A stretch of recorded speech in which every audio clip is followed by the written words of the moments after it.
Hello, everyone, and welcome back to Best English Podcast. My name is Sophia, and I'm so glad you've decided to join me today. Are you ready to truly improve your English listening and speaking skills?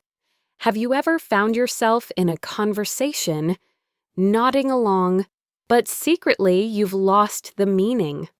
Or perhaps you know exactly what you want to say in your head, but the words just don't come out as smoothly as you'd like. If any of this sounds familiar, you are in the right place. In today's episode, we are going to explore how you can transform your English abilities, not by memorizing endless grammar rules, but by diving into real-life stories filled with useful, everyday vocabulary and expressions. Listening to these stories will train your ear to understand English as it's actually spoken in daily situations. And by repeating the phrases along with me, you will build the confidence to improve your speaking skills. One sentence at a time. So find a comfortable spot, relax, and let's begin. Let's start our journey with a simple question. Have you ever had a moment when you completely misunderstood someone speaking English, maybe because of a single word? Imagine ordering food in a restaurant, a place where you should feel relaxed, but suddenly the waiter gives you a look of complete confusion. Or maybe you're in a work meeting, talking with a coworker, and you realize later that you missed a crucial detail in the conversation. These situations can be incredibly frustrating, can't they?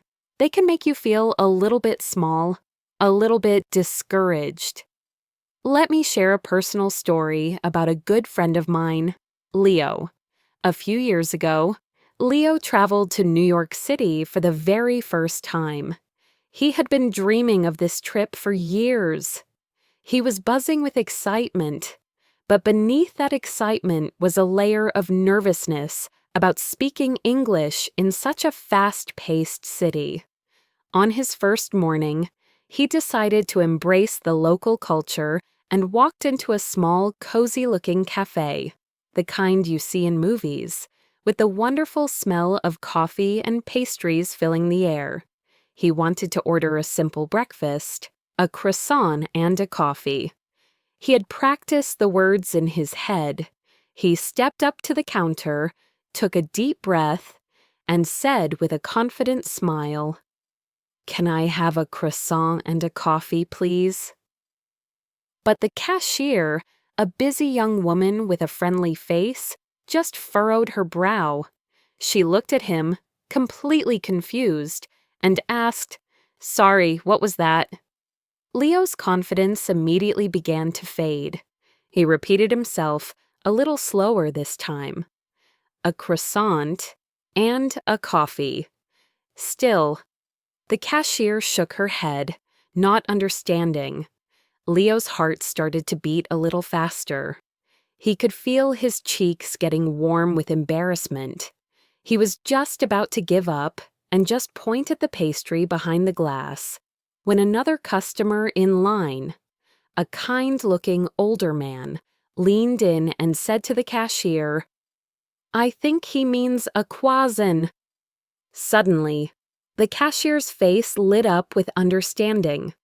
"Oh, a croissant, sure thing," she said, and quickly got his order.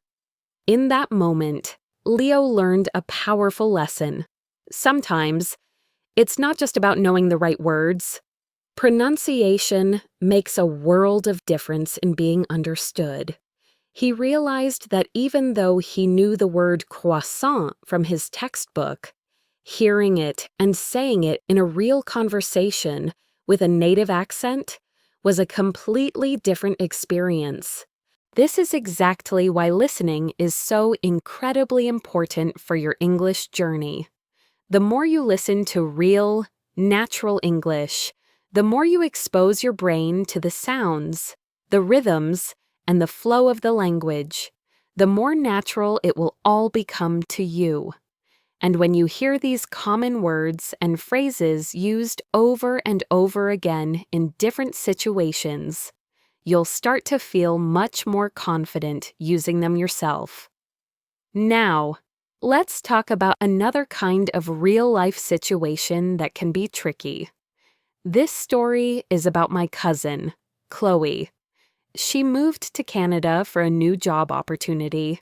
She was a very intelligent person, and her English on paper was excellent. But when she arrived, she found herself struggling to keep up with conversations in the office. People spoke so quickly. They used slang she had never heard before, and they would often interrupt each other in a friendly way that still felt chaotic to her. One day, she was in an important meeting with her team.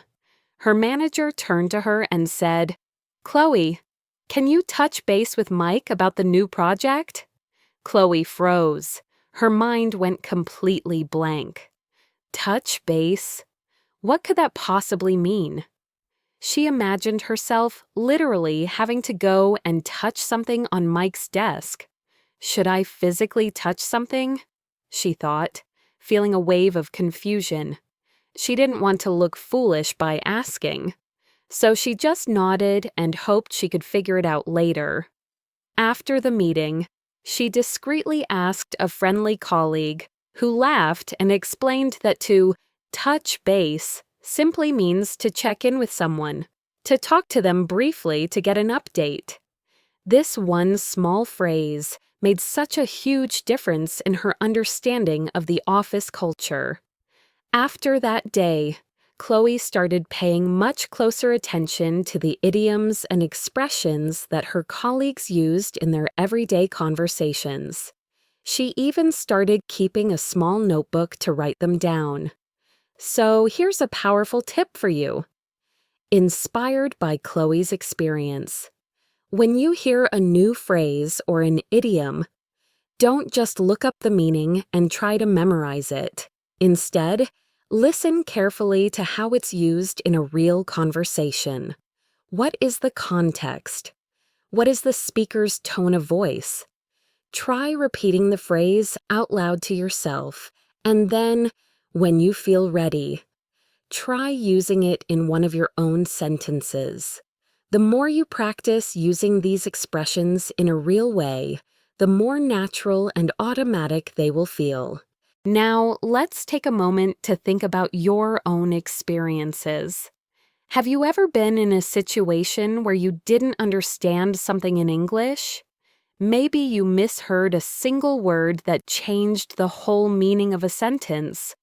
Or perhaps you weren't familiar with a particular expression. What did you do?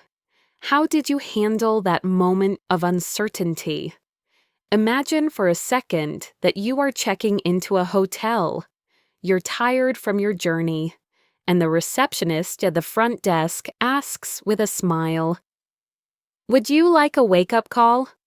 If you're not familiar with this phrase, your mind might start racing.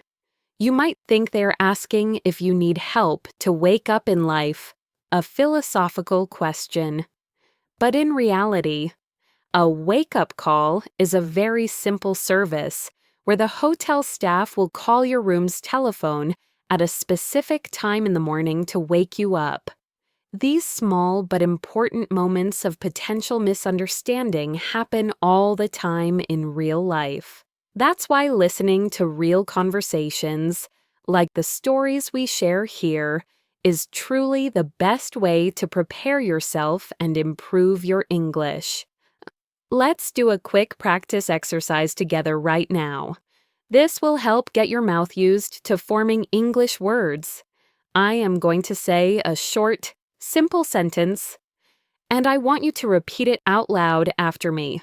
Don't be shy. Just try it. Ready? "I'd like to order a coffee, please." Now you try. Great job. Now, let's try another one. This one is very useful when you don't understand something. "Could you repeat that, please?" Your turn. Fantastic. These are simple polite phrases that you can use in countless everyday situations. The more you listen to them and the more you practice saying them, the more confident and prepared you will feel. Now, let's continue with another real-life story. This one is about my friend, Sam, who a few years ago moved to London for a new job. He was absolutely thrilled because working in a big international company was his lifelong dream. He had studied English for many years, but his learning had mostly come from textbooks and grammar exercises. He thought he was well prepared. He felt confident. But when he arrived in London, he faced a challenge he had not expected. Real-life conversations were so much harder to understand than the slow, clear audio recordings from his language course. On his first day at work, his manager, Sarah, introduced him to the rest of the team. Everyone was warm and friendly, but they spoke with an energy and speed that felt like a wall of sound. The phones were ringing, keyboards were clicking, and people were chatting and laughing all around him. The air was thick with expressions and local slang he had never seen in any of his books. He felt as though all his years of study had vanished in an instant, leaving him feeling like a true beginner all over again. During lunchtime, one of his new coworkers, Jake, came over to his desk and said with a friendly grin, "Hey, Sam, let's go grab a bite." Sam was completely confused. He smiled politely, but inside his mind was racing. His brain, trained on formal grammar, tried to analyze the sentence. Grabba meant to take something quickly.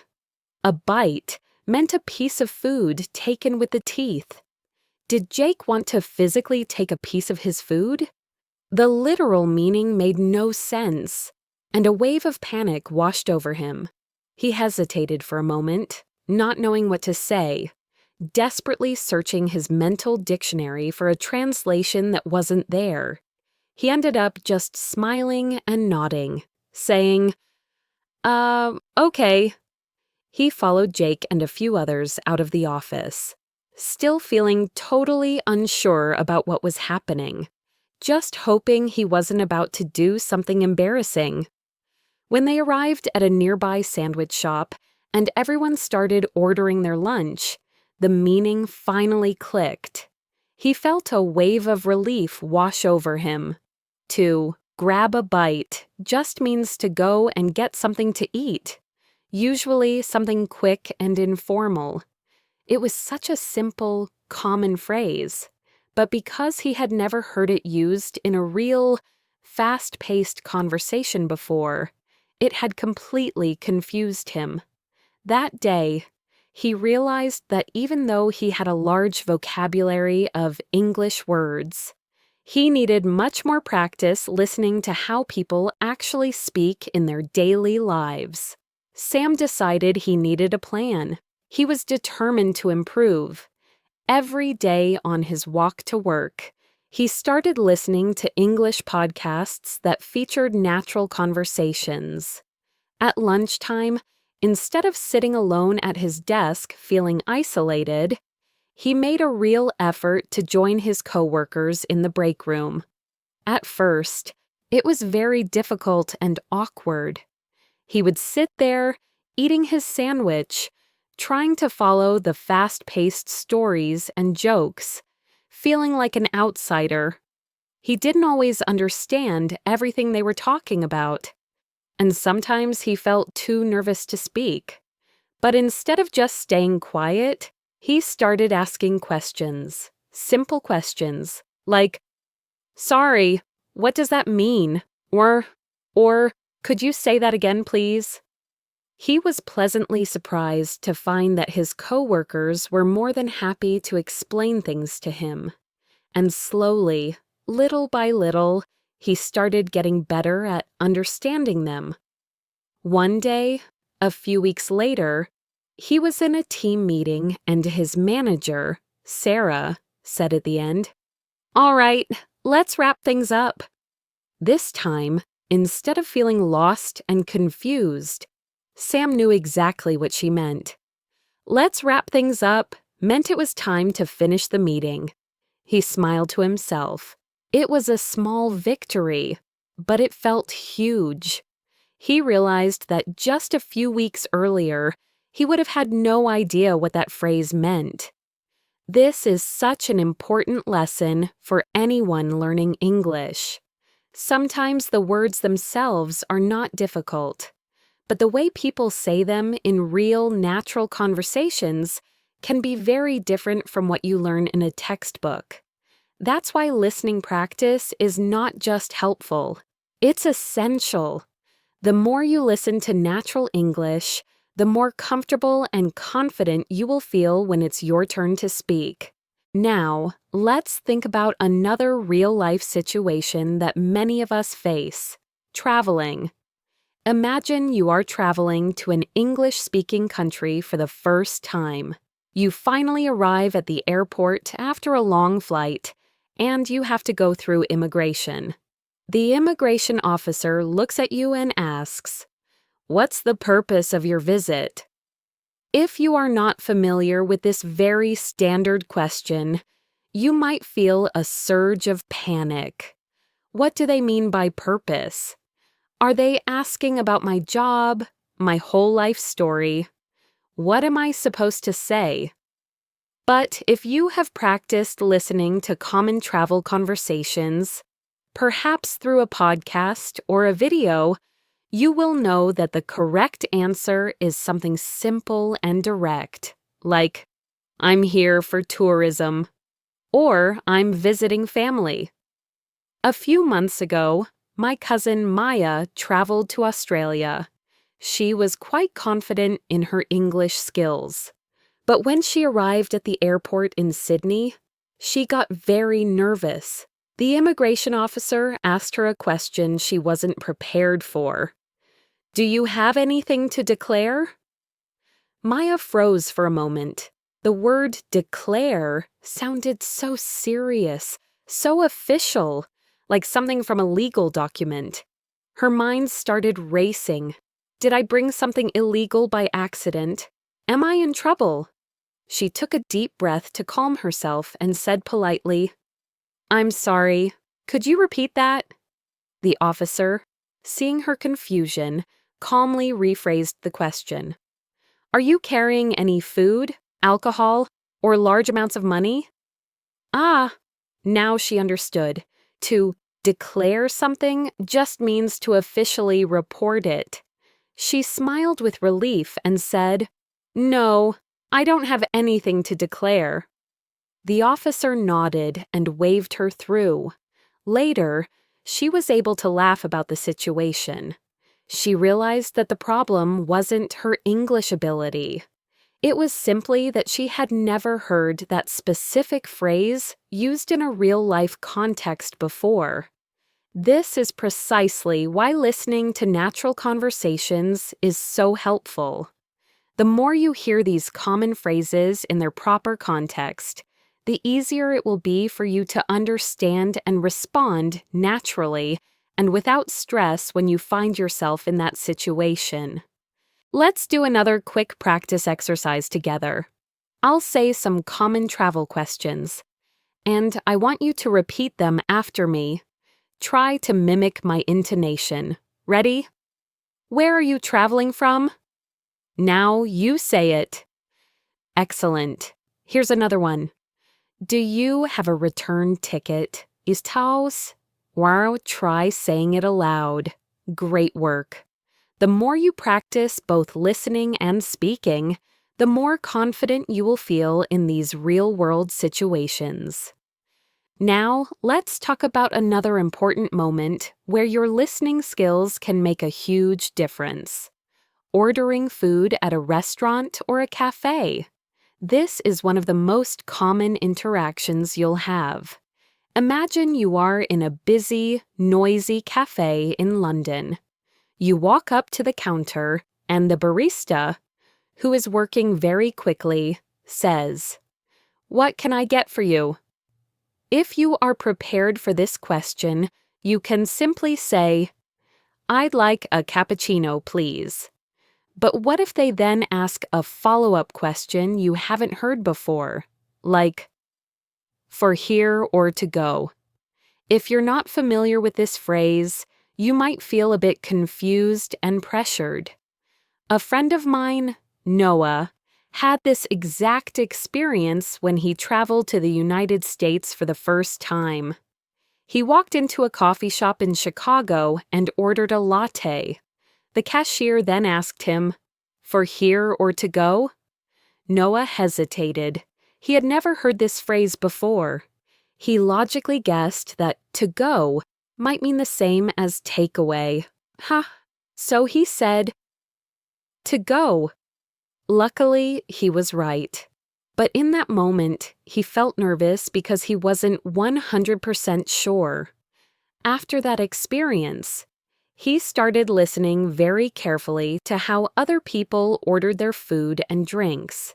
He noticed that in the US, people often say, "Can I get a?" instead of "I would like," which felt more informal and common.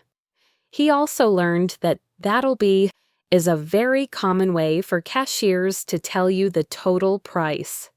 For example, the cashier might say, "That'll be $5.50. Sir." If you don't know this phrase, you might not even realize they are telling you the price. But once you hear it a few times in context, it becomes completely natural.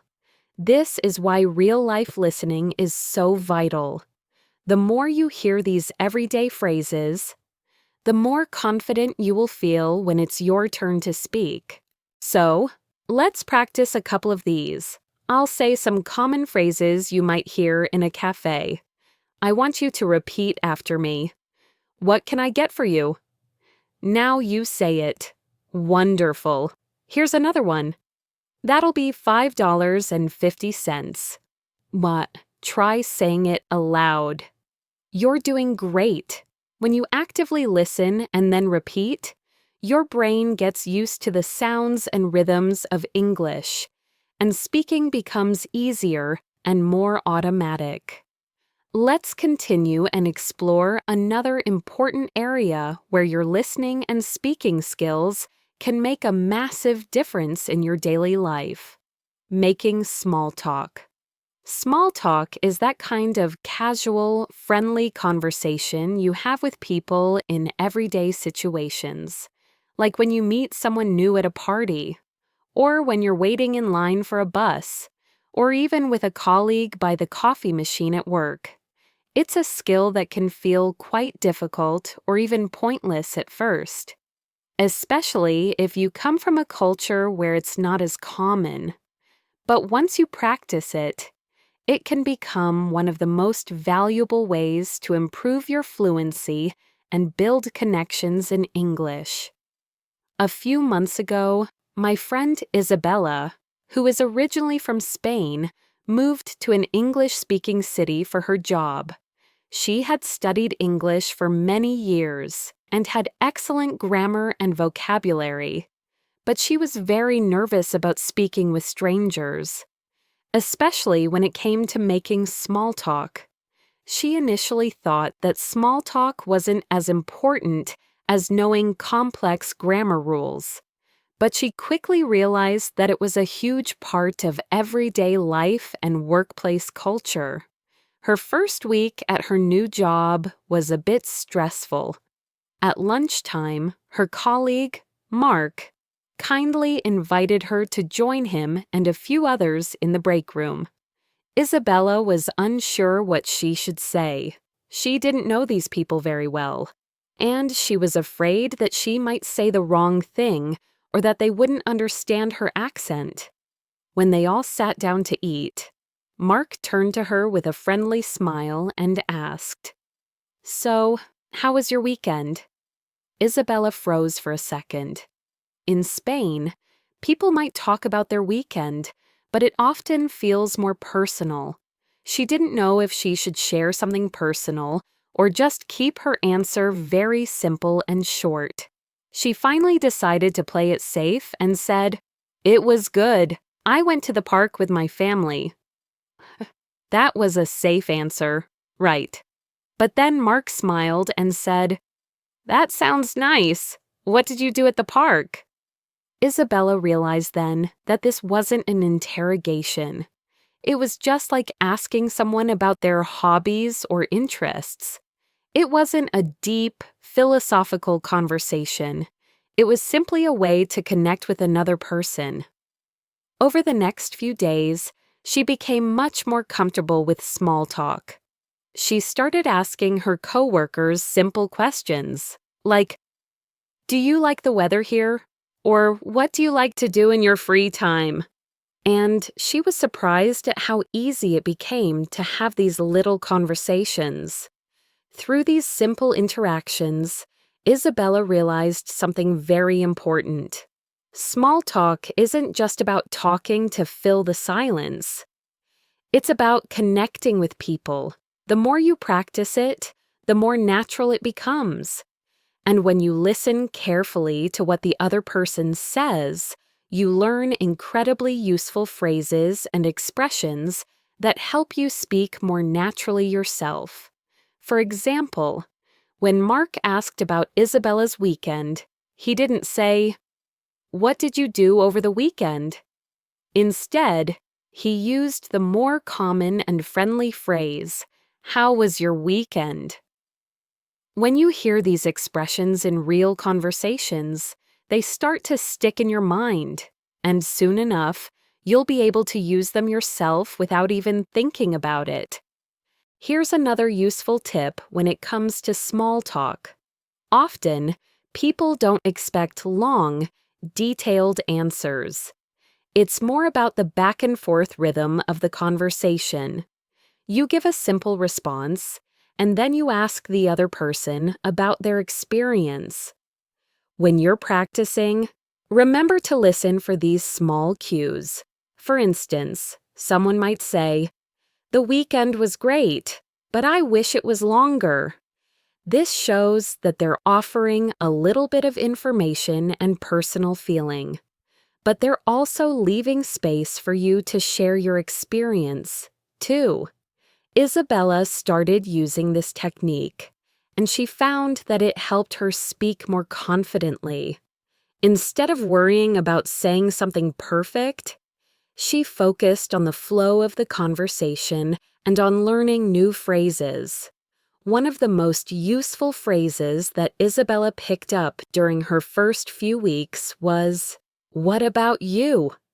When someone asked her how her weekend was, she learned that it's perfectly natural and polite to respond with something like, "It was good, thanks. What about you?" These small, everyday conversations will do wonders to help you improve your listening and speaking skills. And you'll start to feel much more confident and at ease in social situations. This is something that simply can't be learned from a textbook alone. It's all about engaging with people, paying attention to how they speak, and practicing how you respond. Now, let's move to a challenge that goes even deeper than small talk. It's about understanding the heart of a culture's communication, its humor. This is often one of the last and most difficult skills to master because it relies so much on tone and shared understanding. Let me tell you a story about a man named Daniel. Daniel was a brilliant engineer from a culture where communication was always very direct, honest, and literal. He was excellent at English grammar and had a huge vocabulary. He moved to the United Kingdom for a job and, professionally, he was a great success. But socially, he felt completely lost. During team meetings or lunch breaks, his colleagues would say things that made everyone else in the room laugh, but Daniel would just be confused. He understood every word, but the meanings seemed to escape him. One afternoon, his team was working hard to meet a tight deadline. The atmosphere was a little tense. His manager walked into the room, looked at the piles of work, and said with a completely straight face, "Well, team, if we don't get this finished by 5 o'clock, we can all look forward to a lovely, long weekend of working." Everyone chuckled, and the tension in the room seemed to lift. Everyone except Daniel. He took the statement literally.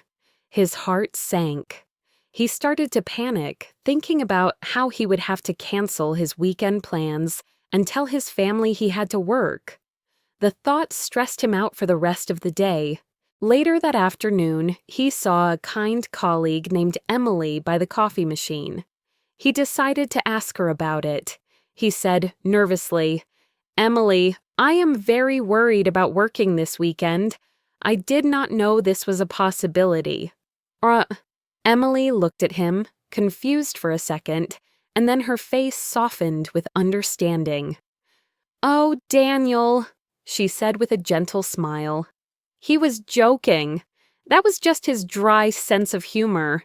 He meant the exact opposite. She explained that sarcasm, or saying the opposite of what you mean in a joking way, was very common in British culture. It was a way to make a difficult situation feel lighter. This was a huge aha moment for Daniel. It was like a secret code had finally been revealed. He realized he had been listening to English with only one part of his brain, the literal dictionary part. He hadn't been listening for the music of the language, the tone of voice, the context, the small smile on the speaker's face. After that day, Daniel started to listen differently. He began to see conversations as more than just an exchange of information. When a colleague said something that sounded strange, he would look at their face, listen to their tone, and think about the situation before reacting. It was difficult at first, but slowly he started to get it. He began to understand when they were teasing each other, when they were being sarcastic, and when they were just trying to be funny. A few months later, the team was in another stressful situation. Daniel, feeling brave, made a small joke of his own. It was simple, but it was perfectly timed. His colleagues laughed, not a polite chuckle, but a real, warm laugh. In that moment, Daniel felt like he finally belonged. He had learned that fluency wasn't just about grammar and vocabulary, it was about understanding people. So the lesson from Daniel's story is to listen with your whole self. Listen for the meaning behind the words. Is the person smiling? Is their tone light or serious? Understanding these cultural nuances will take your English from just being correct to being truly communicative and fluent. Now, let's shift gears and talk about something else that can be a real challenge for English learners: understanding different accents. When you're learning English, you might find it very hard to understand the wide variety of accents or regional variations. Whether it's a British, American, Australian, or even different accents within the same country, like a Texan accent versus a New York accent. Understanding these differences is an important part of truly mastering English. Let's take a step back for a moment. I want you to think about your own journey in learning English. Have you had moments where you felt unsure or confused in a conversation? Maybe you were listening to someone speaking very quickly, or you didn't understand a slang word or an idiom. It happens to all of us, and it's a completely normal part of the process of learning a new language. The key is not to give up. The key is to keep practicing and to keep engaging with real conversations. Every single time you listen, you get a little bit better. Remember, English isn't just something you learn from books. It's something you experience through conversations, stories, and real-life situations. Whether it's making small talk with a friend, ordering food at a restaurant, or simply listening to someone tell a story, every moment is a chance to improve. By listening to real stories, you start to notice the natural rhythm of English. You learn how words flow together in sentences, how people express themselves in different situations, and how to use the right phrases at the right time. This is the kind of practice that will help you sound more natural when you speak. When I was visiting New York a couple of years ago, I got a little lost while walking around the city. I decided to stop and ask someone for directions. I approached a friendly-looking person and said, "Excuse me, can you tell me how to get to the subway?" He looked at me and said, "Yeah, just go straight ahead, take a left at the lights, and you'll see it on your right." That was simple enough, but I was surprised at how fast he spoke.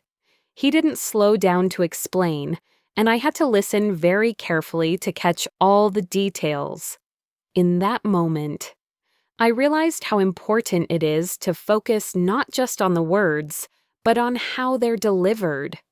Native speakers often speak quickly, and they use shorthand or expressions that might not be in your textbooks. For instance, when the man said, "Take a left at the lights," he was using a common phrase to mean turn left at the traffic lights. It was casual and quick, but once I understood the phrase, I realized how useful it would be to remember for future conversations. To improve your skills in asking for directions, start by learning common phrases and expressions. You'll often hear people say things like, "Go straight," "Turn left," "It's around the corner," and "It's just a few blocks away." These are all useful phrases that you'll encounter frequently. When you're practicing, listen to how native speakers use these phrases in everyday situations. By listening to podcasts, YouTube videos, or watching movies, you'll be able to hear these expressions in different contexts. After practicing asking for directions in English, try to imagine yourself in the situation. Maybe you're lost in a new city, and you need to ask for help. Practicing these types of conversations in your mind, or even aloud, will help you prepare for when you're actually in the situation. Let's move on to another practical area that will help you with your listening and speaking: handling problems and complaints in English. This is another important part of everyday life, whether it's at a store, in a hotel, or during an interaction with customer service. Knowing how to express your problems clearly is essential. I had an experience a few months ago when I was staying in a hotel during a business trip. I checked into my room, but when I tried to use the Wi-Fi, it wasn't working. I called the front desk and said, "Excuse me, the Wi-Fi isn't working in my room. Could you help me?" The receptionist on the phone replied, "I'm sorry to hear that. Let me check and see what I can do." After a few minutes, she called me back and explained that the Wi-Fi was down in the building, but they would be fixing it soon. She was polite and apologetic, which made me feel better. In this situation, I learned a few things that I want to share with you. First, when you have a problem, it's important to remain calm and explain the issue clearly. You can use phrases like, "I'm having trouble with," or "there's a problem with," to describe the situation. Second, if someone else is trying to solve the problem for you, you should listen carefully to their response. They might use phrases like, "Let me check on that for you," or "I'll have someone take care of it." These are polite ways to show that they're taking your complaint seriously. By listening to real-life situations like these, you'll be better prepared to handle problems in English. The more you practice these types of conversations, the easier it will be to stay calm and confident when something goes wrong. And remember, don't be afraid to ask for clarification if you don't understand something. You can always say, "Could you explain that again?" Or, "I didn't quite catch that. Could you repeat it?" Imagine walking into a bustling cafe on a cool London morning. The rich aroma of freshly brewed coffee fills the air as you approach the counter. The barista greets you with a cheerful, "What can I get you today?" For a moment, you pause. This casual phrasing might be different from the formal, polite language you learned in your textbooks. You reply confidently, "I'd like a latte, please." Then the barista adds, "That'll be $3.50. Would you like any pastry with that?" In that instant, you realize that real-life English is fast, friendly, and often wonderfully informal. Now, take a moment and ask yourself, have you ever been surprised by the casual tone in a familiar situation? How did you respond when someone used expressions that you hadn't practiced in class? I remember one day when I was visiting a small cafe in Shoreditch. I had expected a polite, formal exchange. Yet the friendly, informal language caught me off guard in the best way possible. This taught me that adapting to different styles of speech is a key part of understanding everyday conversation. To practice, try imagining yourself in that cafe. Visualize hearing, "What can I get you?" and responding with your order. Repeat these phrases aloud until they feel completely natural and become a part of your active vocabulary. Let's move on to another common scenario. Asking for directions in a busy city. Picture yourself in New York City, surrounded by the constant hum of traffic and the chatter of countless pedestrians. A few years back, I found myself wandering the vibrant streets of Manhattan, trying to reach a well-known museum. I approached a local and asked, "Excuse me, could you please tell me how to get to the Metropolitan Museum of Art?" The local replied quickly, "Sure, just go straight for 2 blocks, then turn left at the big intersection, and you'll see the museum on your right." Listen carefully to this exchange. Notice the clear, concise instructions given very quickly. Ask yourself, have you ever been in a situation where someone spoke too fast or used unfamiliar phrases when giving directions? How did you handle it? If you're not sure, consider practicing by repeating the directions aloud. Straight for 2 blocks, left at the intersection, museum on the right, south. Repetition like this builds your confidence in both understanding and using these everyday phrases. Now, let's explore the art of making small talk, a fundamental part of building relationships in both personal and professional settings.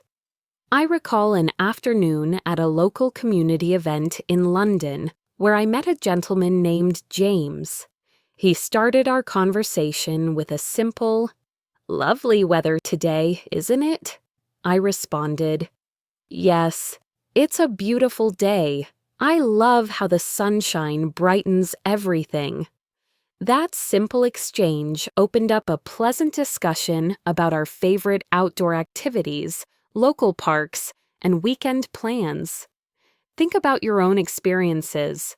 What topics do you naturally bring up when meeting someone new? Practice small talk by asking questions like, "How are you today?" Or, "What have you been up to lately?" The more you practice, the easier it becomes to keep a conversation flowing naturally. Now, let's add another layer by considering professional settings. Imagine you're in a virtual meeting with colleagues from around the world. Your manager might say, "Let's circle back to that point later." At first, you might wonder what circle back means in this context. It simply means to return to a topic later in the discussion. When you encounter unfamiliar phrases in meetings, jot them down and ask for clarification if you need to. Reflect for a moment. Have you ever been confused by business jargon or idioms? Practice by repeating phrases like circle back until they become second nature to you. Next, consider the unique challenges of phone conversations. Unlike face-to-face talks, you rely solely on audio cues. I once made an important call to resolve an issue with my internet connection. The customer service representative, John, said clearly, "Can you please describe the problem you are experiencing?" I explained. "My connection keeps dropping, and it's very frustrating." John replied, "I understand. Let me run a diagnostic test on your line." His calm, clear tone helped me feel at ease. Picture yourself in a similar situation and repeat phrases like, "Could you please repeat that?"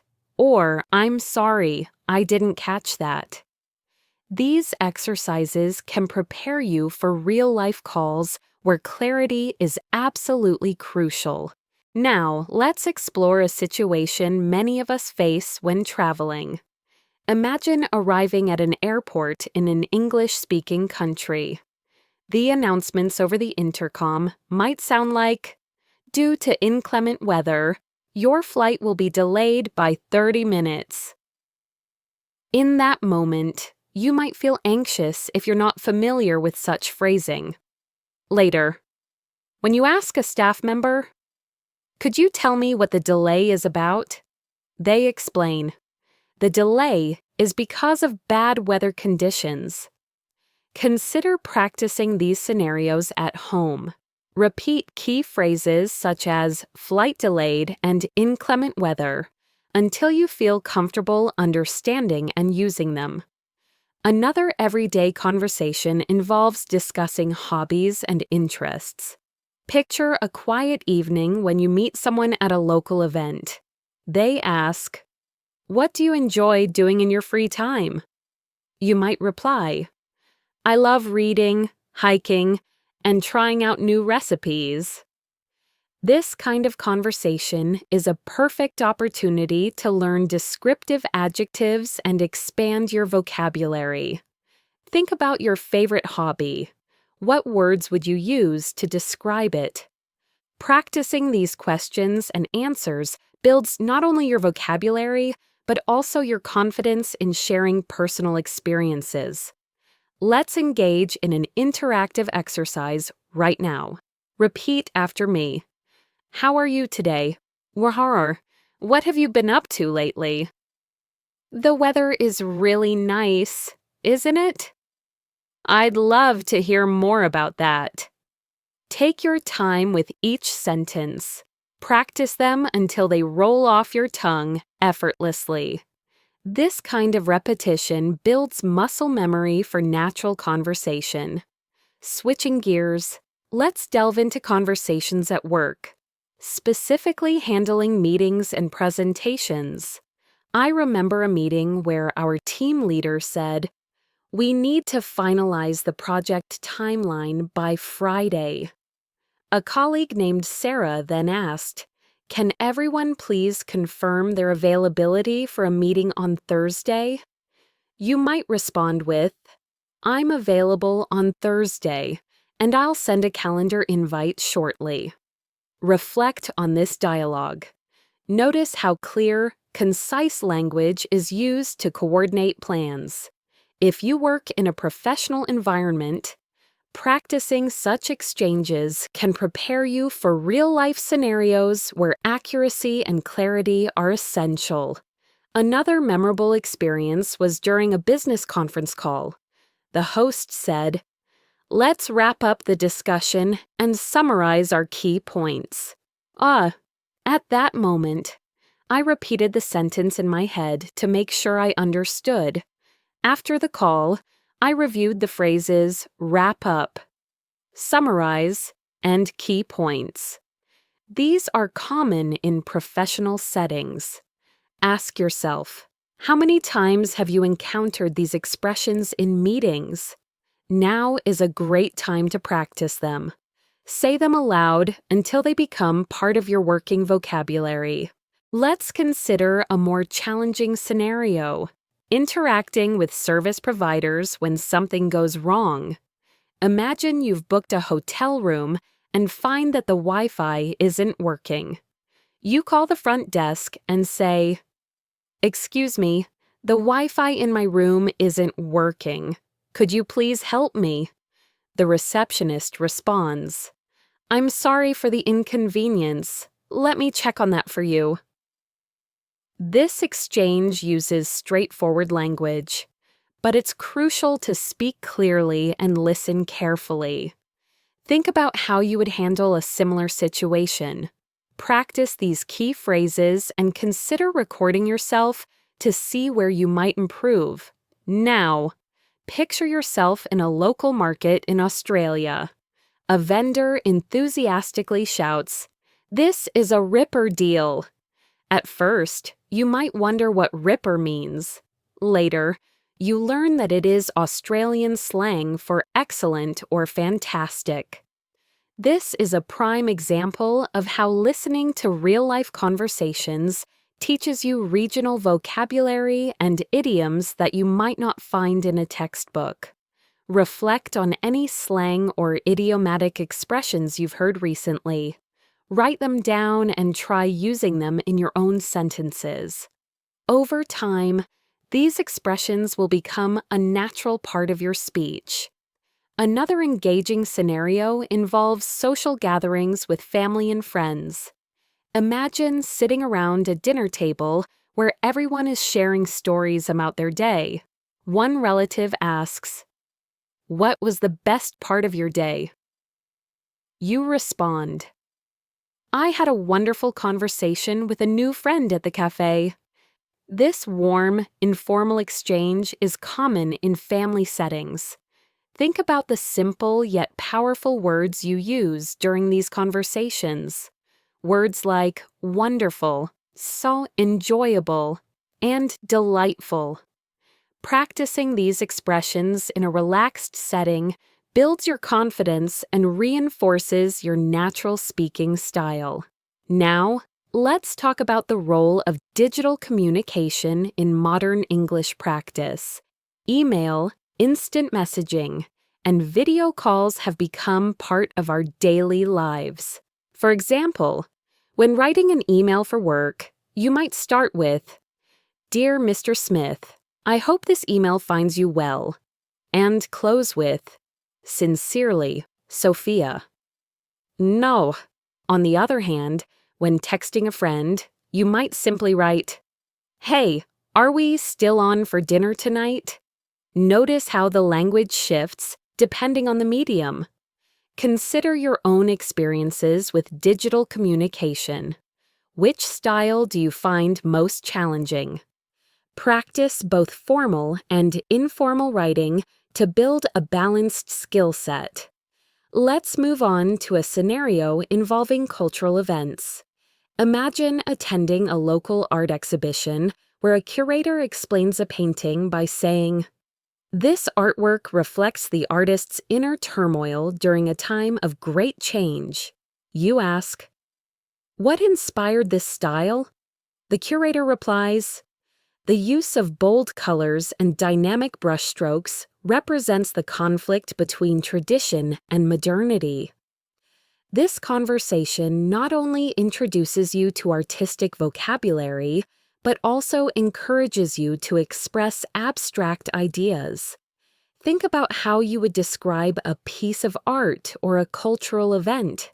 Practicing such descriptive language can enrich your vocabulary and make your conversations more engaging.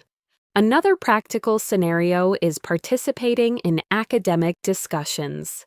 Picture yourself in a university lecture where the professor states, "Today, we will explore the impact of global warming on urban development."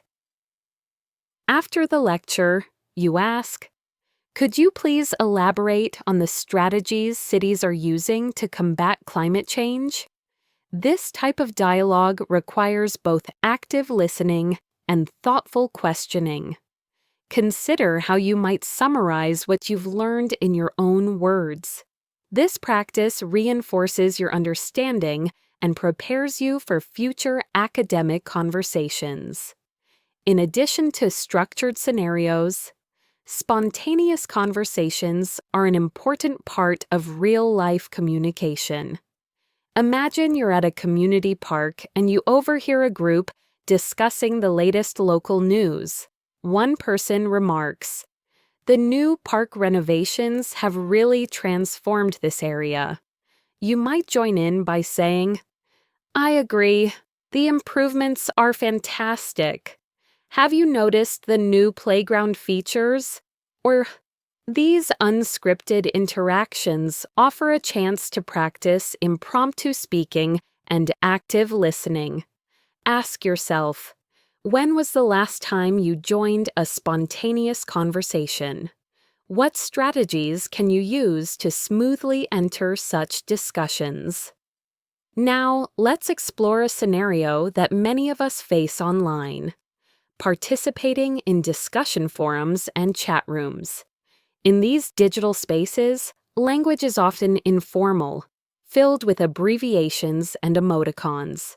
You might see a post like, "Has anyone tried the new cafe downtown? It's lit."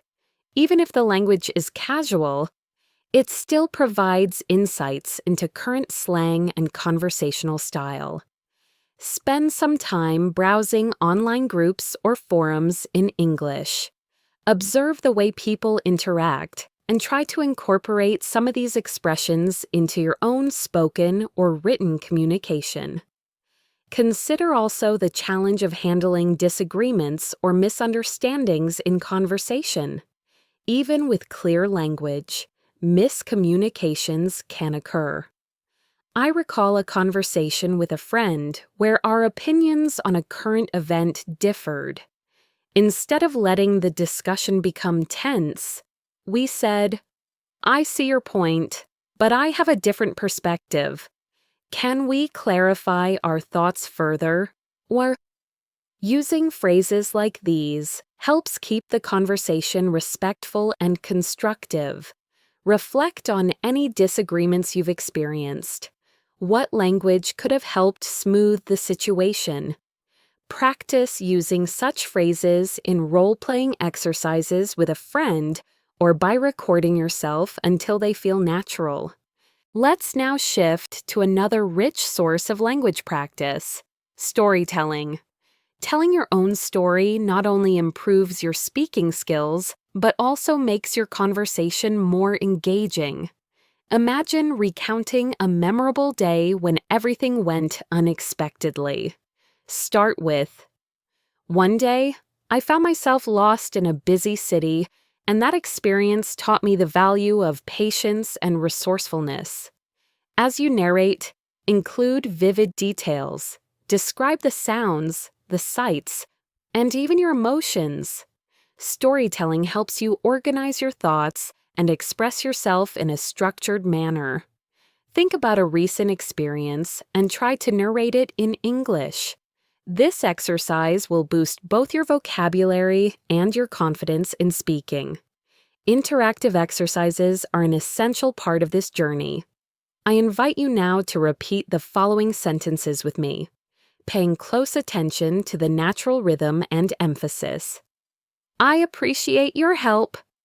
Could you please repeat that? "I'm sorry, I didn't catch that." That sounds interesting. "I would love to join you." Repeat each sentence several times until it feels comfortable and natural. These exercises are designed to build your muscle memory for common conversational phrases. Now, imagine yourself at a live music concert. The announcer's voice, full of energy, fills the venue as they say, "Ladies and gentlemen, get ready for an unforgettable performance by tonight's headliner."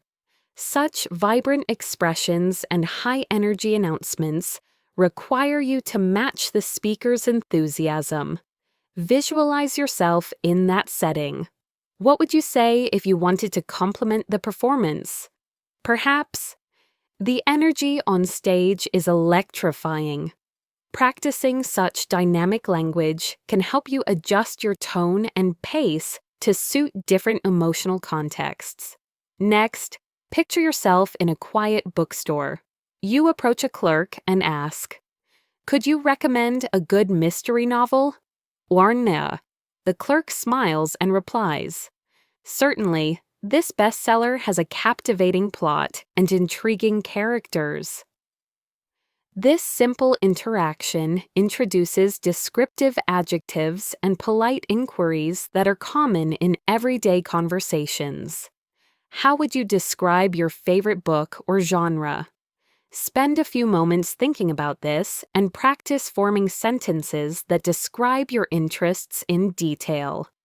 Let's turn our attention now to public services.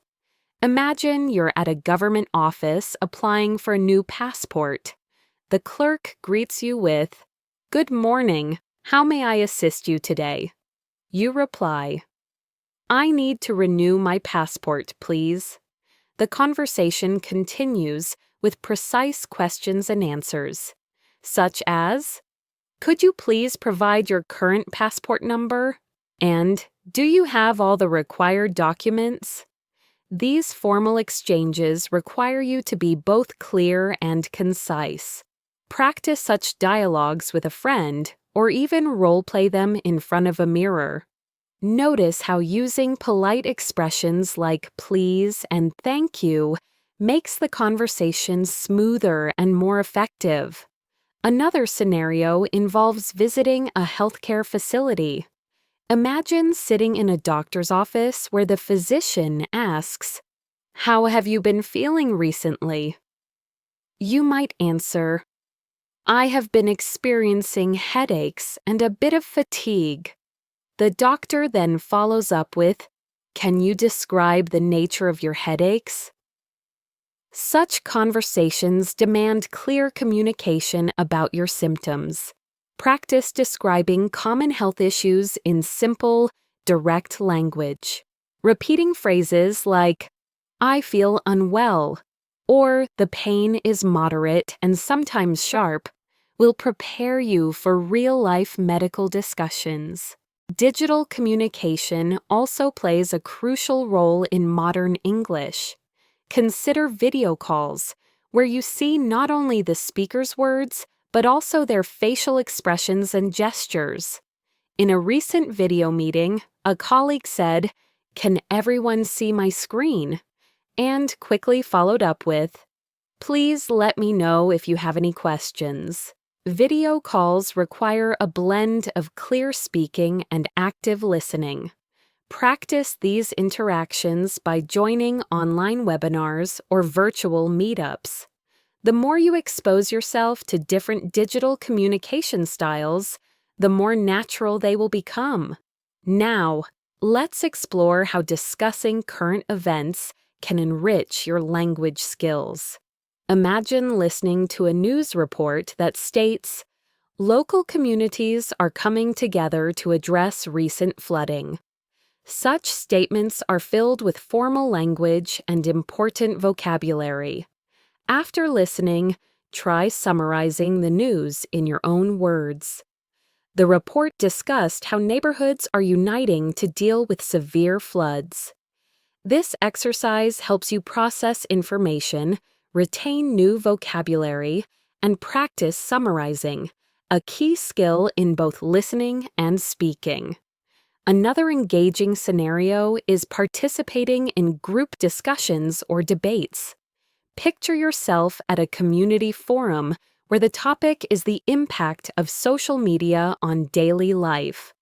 A participant might begin, I believe social media has revolutionized the way we communicate, but it also presents challenges, such as privacy concerns.